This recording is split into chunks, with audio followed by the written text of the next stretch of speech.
Hi, ഞാൻ doctor Thulasi Krishna. Welcome to family dental care. കുട്ടികളുടെ ദന്ത സംരക്ഷണത്തെ പറ്റി രക്ഷിതാക്കൾക്ക് കുറെ സംശയങ്ങൾ ഉണ്ടാവും.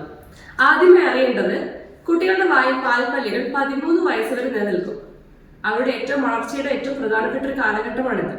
അതുകൊണ്ട് തന്നെ ഭക്ഷണം നന്നായി ചവച്ചരച്ച് കഴിക്കാനും തന്മൂലം പോഷകം ലഭിക്കാനും അതുപോലെ നന്നായി സംസാരിക്കാനും ആത്മവിശ്വാസം പ്രസന്റ് ചെയ്യപ്പെടാനും നമുക്കറിയാം. വായൊരു കേടായിട്ട് അല്ലെങ്കിൽ വേദനയോടെ ഭക്ഷണം വായ കുടുങ്ങിക്കൊണ്ടിരിക്കുന്ന കുട്ടിക്ക് എത്രമാത്രം കോൺസെൻട്രേഷൻ ഉണ്ടാവും ക്ലാസ്സിലിരിക്കുമ്പോൾ.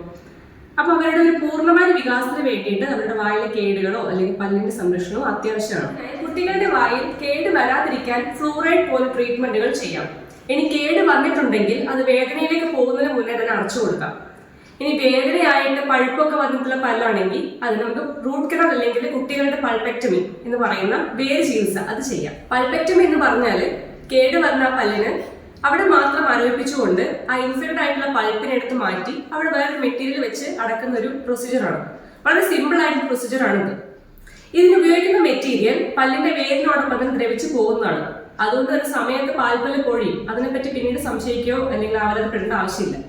അതുകൊണ്ട് ശരിയായ വ്യക്തിത്വ വികാസം നടക്കുന്ന ഈ പ്രായത്തിൽ തന്നെ അവർ ആരോഗ്യത്തോടെയും ആത്മവിശ്വാസത്തോടെയും വളരാൻ വേണ്ടി നമുക്ക് സഹായിക്കാം.